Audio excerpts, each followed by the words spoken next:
And he is David Martosko, U.S. political editor for the Daily Mail. He's live in the Granite State of New Hampshire right now because he's up early. He's got a Marco Rubio rally to attend in just 1 hour. David, thanks for joining us this morning. Happy New Year. Oh, my pleasure. Happy New Year, guys. You know, Marco Rubio, I was surprised to learn, is actually tied for second place right now in the latest Real Clear Politics average of polls. Trump, of course, in 26%.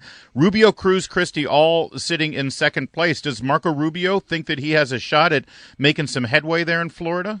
Excuse me, in New Hampshire? Well, Florida's a long way off. Yeah. I think Rubio and Chris Christie are desperately trying to place second in New Hampshire in order to have some kind of momentum going into South Carolina. Neither of them really has a chance to win place or show in Iowa, but New Hampshire is really the ball game for both of them.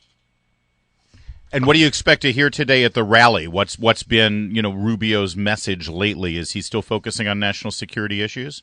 Yeah, that's where his strength is. In fact, this is being billed as a major national security speech.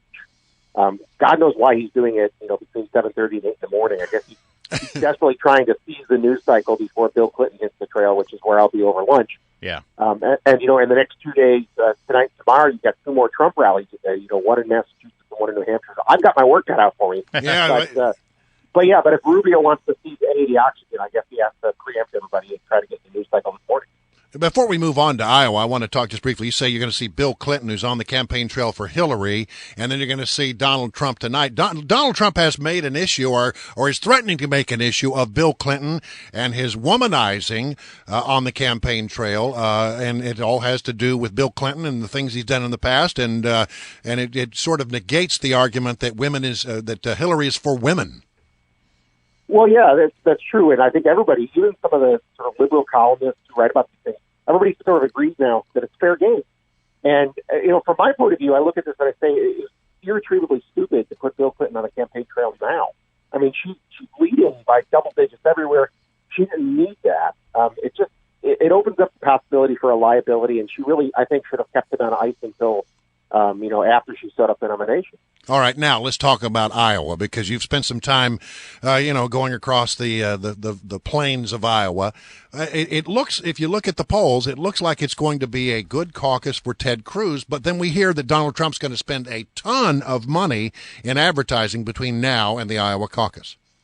Yep, about $2 million a week he's pledged between now and then. Wow! And more importantly, look, the problem with all of these polls, putting Cruz up top in Iowa, is that the pollsters have to adjust their numbers for what they think the caucuses will look like, who they think will show up to caucus. Trump has the potential to bring in maybe 10 to 15,000 Iowans who have never caucused before. And so nobody can predict that, so the models are all skewed. I think it's going to be tighter than the polls show. I still think Cruz will win Iowa, but it certainly won't be by 8 or 9 points. It might be like 2 or 3. David Martosko, we're looking at Iowa 29 days from today. That means the state you're in right now, New Hampshire, is a week after that. And at that point, we've got to think that the herd is going to be winnowed down a little bit. In fact, I note that our friend Kurt Schlichter, a political pundit extraordinary on Town Hall, has an article today saying loser GOP candidates need to stop making asterisks of themselves. I mean, those who are barely showing in the polls at 1%, at what point is their campaign just unsustainable? It's already unsustainable, but I think some of these folks are hoping for kind of a Hail Mary shocker in one of the first 3 states.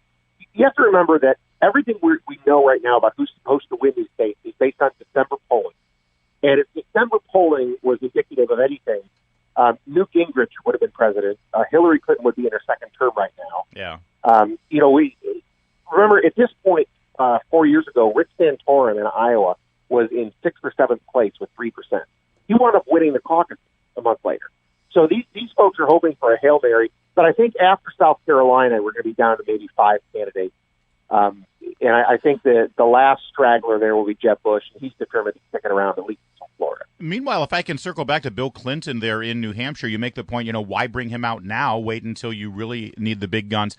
maybe she really does need him. I mean, I'm looking at the latest RCP average in that state, and Bernie Sanders is now in the lead by 5 points in New Hampshire. New Hampshire was the state that turned it around for Hillary back in 2008 when she had that win against Barack Obama. The CBS News poll shows Sanders at 56, Clinton at 42, a 14-point lead. So is there real trouble for Hillary in New Hampshire? Well, yeah, but she doesn't really need New Hampshire. I mean, she's gonna win Iowa. She's gonna win South Carolina in a laugher. She's gonna win Nevada. If she loses New Hampshire, there's not enough momentum for Bernie Sanders to really get anywhere in the other early states. I don't see a scenario where Bernie Sanders can possibly win the nomination. You know, even if Hillary Clinton's indicted tomorrow for espionage acts, the email stuff, Bernie Sanders still doesn't have a chance because the Democratic Party would romance Joe Biden back in the race, and he'd probably be president. So I don't think anybody really thinks Bernie Sanders is going to be the nominee. Certainly not Hillary's people. But at the same time, it would be helpful for her to win New Hampshire, and I think that's why they deployed Bill. One thing I'm sort of confused by one thing, because Hillary, we keep hearing, has a Southern strategy, that she wants to do well in the South. And if she does well in the South, she's going to need the Southern voters, of course, and the Southern voters, well, I don't understand why they'd be going after guns if you need the South. Well, I think the calculation is that the liability of going after guns in the South is outweighed by the fact that Bernie Sanders has no chance of, as a New England socialist. I think they're calculating that they're going to benefit more in other states than they would lose in the South. Yeah, I don't. Maybe so. Yeah. Thank you, David. Also, her Southern strategy is for Southern Democrats. Yeah. She doesn't think she's going to get any Republican votes in the general down in the South. No. So it doesn't hurt any Democrat to try to go after guns, no matter where you are. Unfortunately, David Martosko, thanks for joining us. Thanks, David. Enjoy that Rubio rally and Clinton later today, and Trump later today. My gosh, he's hitting them all today. Yeah. It's 6:44 on WMAL.